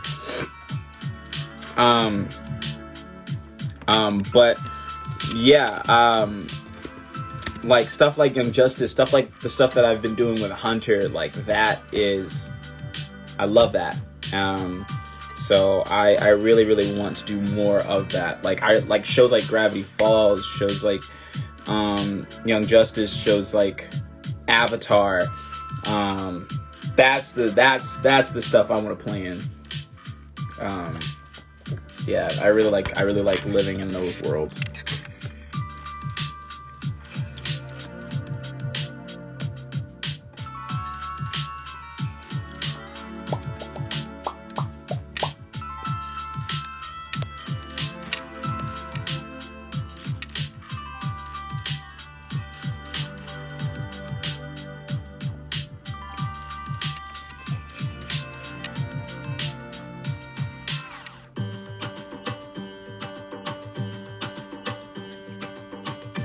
Usually it depends. It depends on the project. A lot of projects will have, well, okay, technically the voice acting is always done first before the animation, because you have to animate to lip flaps. But sometimes you lay down the recording first, and then all the board artists board it, and then send it to animation and stuff like that. And that's a script-driven show. But sometimes you'll have shows where the board artist will board it first, and then you'll put the voice acting to it to match the boards, and then they'll clean up anything that needs to be cleaned up in between, and then send it to get recorded, but or to get animated. But it's always acting first, in a way.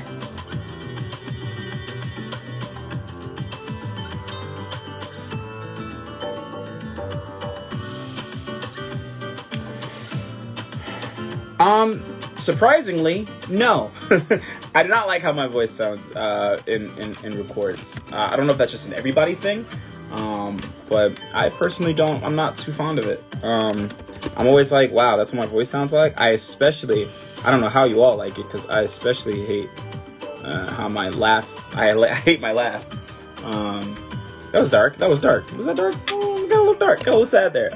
But to answer your question, not really. Not really. I'm not particularly fond of how my voice sounds in records.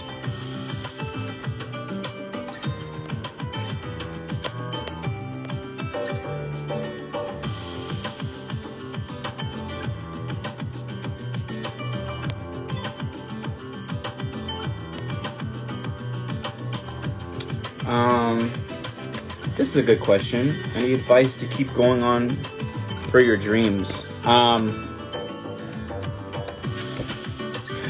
Because they are your dreams. Every time I think about giving up, or I think I don't want to go to work today, or I think about my position in my art and what I want to do in the greater scheme of the world and my life, I always think, if I were I'm gonna get a little real, I'm gonna get a little dark. I'm sorry. Maybe pause for people who don't want to feel existential right now. But I always think, like, if I were to die tomorrow, can I look back at everything I've done and be proud of it? You know, can I look back on the work I did and say I did my best, or say I put my best foot forward? At least, you know, I can say that I did everything I could for everything that I wanted. And if that answer is no, then I got to keep going. You know, I always think about that in terms of my life. Like, I'll watch a movie like Soul, right? And it'll make me think really hard about my life and what I'm doing. And it's like, like, I can give up today, or, you know, or I can let this day go by, without, you know. And there's a difference between, like, kind of like, for me, I feel there's a difference between me wasting my own time, or me wasting the time that I have left, and me resting, right? But for me, I'm like, do I want to, like, spend moments not going after what I want? Do I want to spend a life not chasing what I want? Especially if it's short and if I can go at any time. And Everything Everywhere All at Once hit me with this too, you know? So it's like, at the end of the day, sometimes for me, my dreams are all that I have, if that makes sense. Like, as far as, like, the big picture, you know, I have a great support system. I love all my friends. I love my family. I love, you know, the people that I love. But for me, my dreams are equally as important. And sometimes it's daunting, and sometimes it'll make you want to give up. But once you see yourself get there in those positions, it'll be worth it. I remember at the worst year of my life in 2016. I tell the story all the time because I think it's really appropriate. Worst year of my life in 2016. Literally the worst year of my life. I did not want to be here anymore. And I mean that. And I said, okay, well, this acting thing is all that I have left. So I'm just going to go into that full force. I'm going to spend all my money on it. I don't care. That's what I'm going to do. I'm just going to focus on acting and see what happens. And we're going to fast forward from that year to the next year. 1 year later, I'm going to Disney to watch the first episode finished of Big City Greens. And I heard my voice come out of Remy for the first time. And I got really emotional about it because I thought, had I given up a year ago, I wouldn't have made it to this particular point in my life to see me in somewhere I've always wanted to be, doing something that I love doing. Had I given up a year ago, I wouldn't have made it to live in this moment right now. And had I given up that year, you know, I wouldn't have made it to see Hunter. You know what I'm saying? Like, you never know at what point your life can change dramatically for the good. You know what I'm saying? So whenever somebody comes with me, like, with like something like happened to them, like, yes, that, like, bad things happen to us, but your life has an equal opportunity of something good happening to you, equally as bad, or your life has an equal chance of something good happening to you just as much as something bad happening to you. And I think there's a little bit of comfort I find in that. Like, so keep on going because it's worth it, and it'll be worth it. And you may not see that right now, you know what I'm saying? But you will get to a point in your life where you'll look back and you'll be like, like, I'm glad I didn't give up then, so I can live and see this day. So keep going.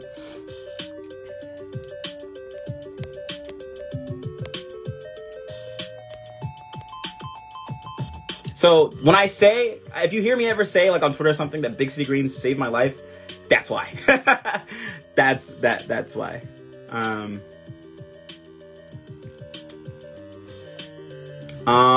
This is not a bad thing. I think part of the reason why I think that's a great thing. I think Hunter existing to be a comfort character to you and a motivator is why animation and storytelling is so important. Because sometimes people can't connect with the things around them, or the things that they're like, oh, I just feel like everybody wants to be understood. And so if you feel seen or understood by Hunter as a character, then we're doing our jobs correctly. As a kid, like, I grew up looking up to Sora from Kingdom Hearts as a character, and that a lot of my, like, perspectives on life, a lot of my morals, a lot of all of that, a lot of my outlooks on how to treat other people are from a fictional video game. There's absolutely nothing wrong with that. That just means that we're instilling good values, and that we're telling a story about a character that, even though he's fictional, is relatable. So, not a bad thing at all. Don't feel bad.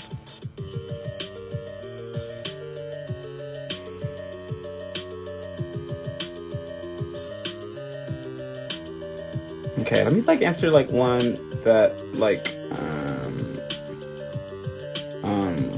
won't make me have to go away from this, so I can finish this.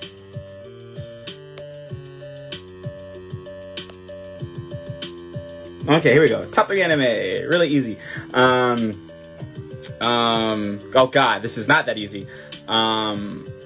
My favorite anime right now is Jujutsu Kaisen. I just love that story. I love that world.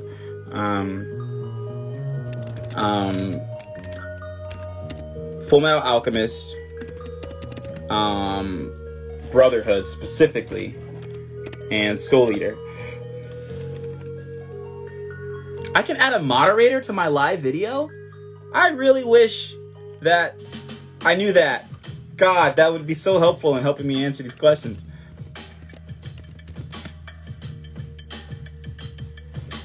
You're on a 152.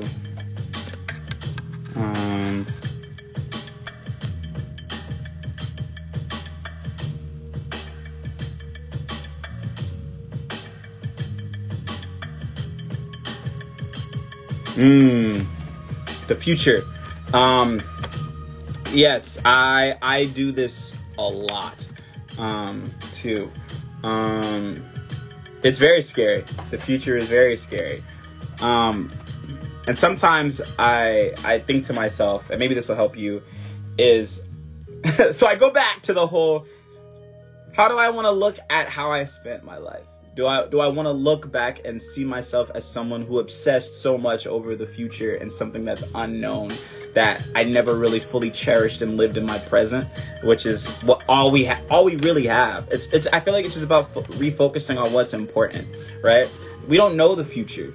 We're gonna deal with that as it comes, no matter what. Like, there's nothing we can do about that. There's absolutely nothing that we can do about that. That's gonna happen to us whether we like it or not, right? But what you can do is focus on what's in front of you. It's just like focusing sometimes, like, if somebody says something bad to us, or somebody says something bad to us, 100 people can tell us they love us, but we'll focus on the one person that hates us, right? As opposed to focusing on the 100 people that love us. Like, why would you focus on something that you don't know about, that may or may not happen, when you have something that's equally as important that you can cherish and appreciate right now, that's right in front of you? That's kind of what I try to do, right? Like, I could think about, oh, I wonder how this person's gonna feel about me in such and such years. I wonder if I'm gonna do this in such and such years, or et cetera, et cetera. But I can work toward a future that I want for myself by cherishing what I have right now. I feel like it's a disservice to everything that I have at the moment, all the blessings that are upon me in the moment. You know, some people don't get to think about the future. You know, some people don't get to live in the present. And that's something that I try to learn. I'm learning it too. But I think what helps me is, like, what's in front of me that I can focus on and love right now. What do I love? What's gonna make me happy right now? Like, that it's way more fulfilling and way less anxiety inducing, I promise.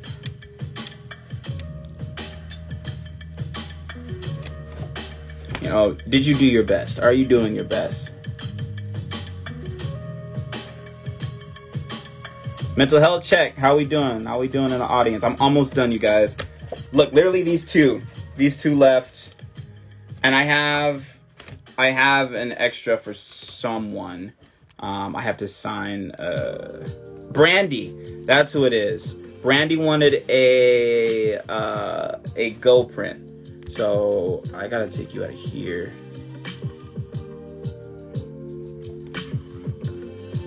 Shelby Doll, Key, and Brandy. And I signed a Hunter one by accident.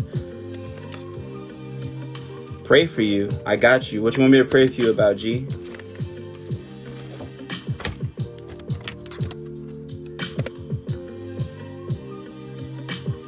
It's okay not to know how you're doing. It's okay. That's normal. That's human.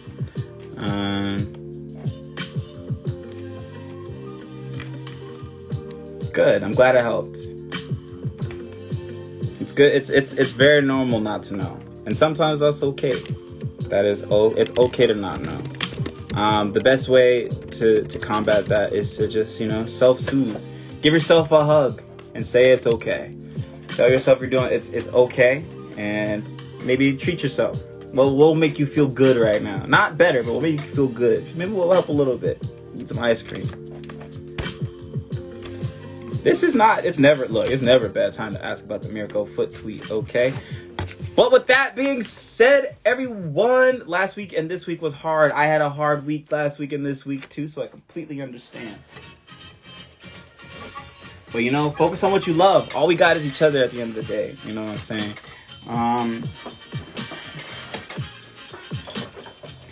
Focus on what you love. Focus on the love. What do you love? Who do you love? You know, that's the stuff that's going to save us, I think.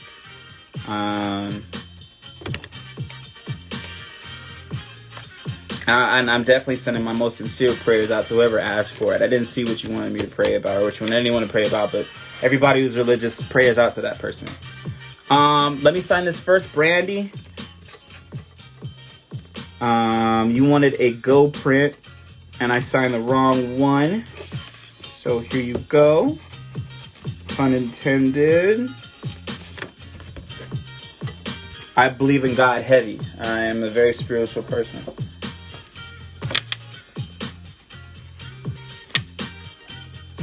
I wouldn't be anywhere where I am without God. Okay. I've got 144 names right here in the running. Once again, for the final time. This is what we're auctioning off. Auctioning. I'm giving away today. So yeah, we've got 144 names for who's gonna win this lucky print. So here we go. Now I'm gonna turn this around so you can see.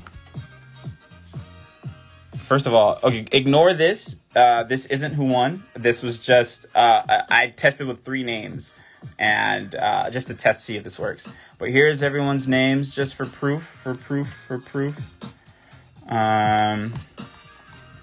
So I'm going to draw and we're going to see who wins.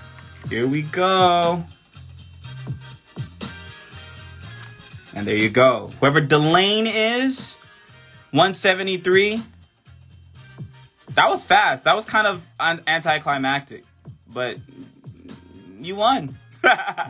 you won. So I'm gonna sign this for you, and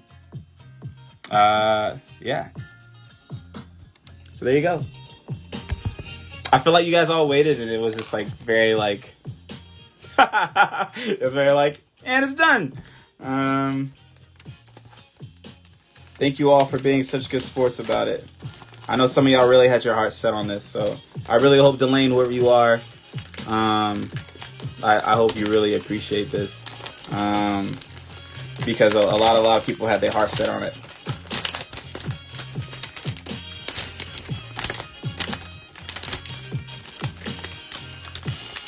Yeah, it was like fast, right? It was like, and that was it.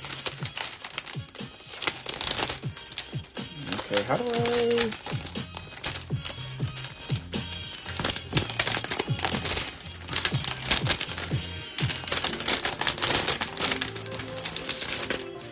we go.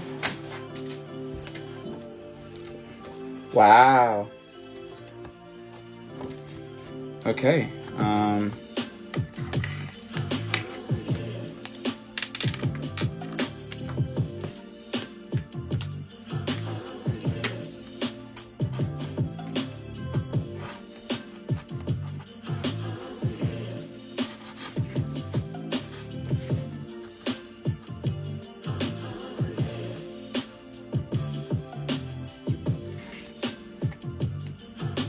I am gonna miss this drawing. It's pretty cool.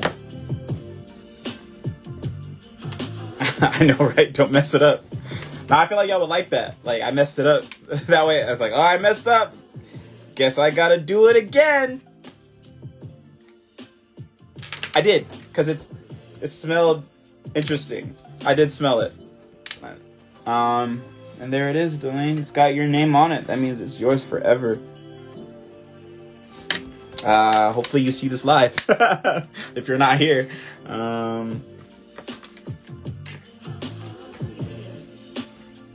Thank you all for tuning in. I'm sorry if you're disappointed that you didn't get it. But I'll have other things for you in the future. Do not worry. I'm working on something that'll hopefully make up for you not winning this piece specifically. Especially all of you who really, really like Hunter, who really, really love Hunter, who had their heart set on us. Hopefully, I'll have a nice, cool little consolation prize for anybody who wanted something similar to this. I'm working on a little something, so stay tuned, okay? Yeah, so,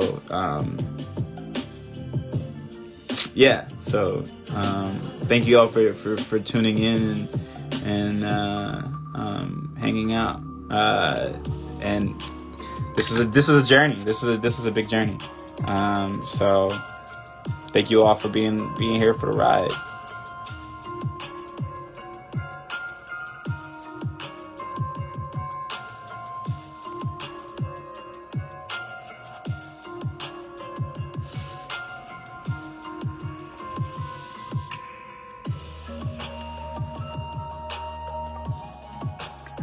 I think I'll maybe answer one or two more and then hop off.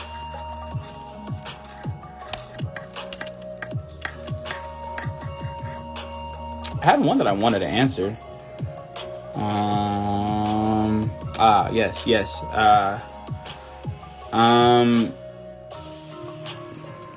Embrace it. If that's something that you want to embrace. I think a new beginning is always cool. Like, I never got the opportunity to go to a new place and kind of start over and be on my own, and that's something that I kind of have wanted. I kind of did last year, but I still live in LA.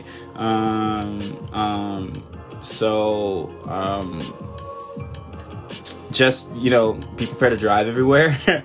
Everything's expensive, so make sure you're budgeting properly, and have fun, explore. There's so much to do out here. Enjoy being free and finding yourself. That journey, the journey is the destination. The journey is the destination, man. I'm gonna answer this because I see it immediately. How do you get over a failure in life? That's tough. If I'm gonna speak real with you guys, there are a lot of times where I feel like I've failed miserably. A lot, near constant. I think the first step is learning to forgive yourself. Remembering that you're a human being who makes mistakes, who's going to fail. The failure is going to teach you how to do better next time at whatever it is. But the harder you are on yourself, the harder that's going to be for you to do. The harder forgiving yourself is going to be. And I think that's very key when dealing with failure, because that's a tough experience to feel and to live with, and it can be a source of like kind of drowning in it. And I think remind yourself that you're doing your best. Did you do your best? Right? Either, no matter how you answer this question, it's gonna help you. Did you do your best? Yes. If you did your best, that you couldn't have asked yourself of anything better. You couldn't have asked better from yourself, given the knowledge you had at that time. And now that you have a better perspective, or you have more knowledge of who you are, the situation, you can move forward with that. And if you weren't doing your best, then you know one, what not doing your best feels like. And you know, like, next time you could just do better. There's always going to be a next time. It's never too late to start over. Failing doesn't make you a failure. Forgive yourself. Really, really. Like, be gentle with yourself and forgive yourself. Please.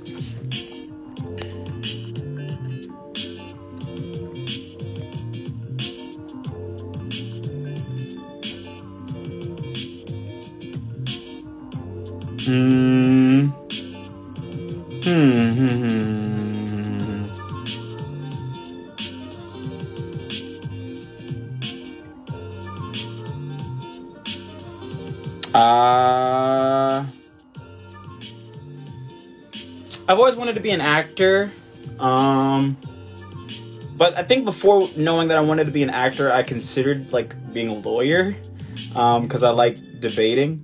I like arguing. I like logical, I don't know, like logic, like putting like logical thoughts together. But I've always wanted to be an actor. So yes, I guess. Yeah, I'm trying to end this on a cool note. So does anybody have any like last minute questions or concerns or anything that y'all wanna say before I dip off? I really did dedicate like 2 to 3 hours to this, so of course I'm here to help. You know, I'm glad that it can make you feel better. Yeah. I could have ended on that. I kind of should have. I felt like that was a good little love yourself little note to end things on. But maybe somebody is. You'll know what's happening with the giveaways. Follow Streamily Live. That's kind of it. This one they told me. This wasn't my idea. Yeah. Next, Shadow or Knuckles. Ooh. That's hard. Oh, well, have fun on your recital. Me and Your Mama. Is that the song? The Childish Gambino song? Thank you for is this yours, Delane? Is this yours? Your print? I have a Delane here, but I see Delaney. I don't know. I thought when I saw your name it was you. You were the winner.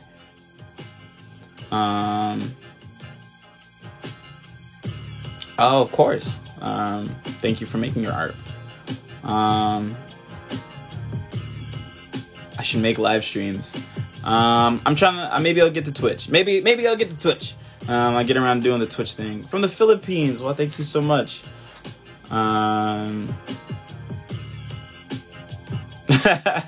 Yeah, I thought this was you.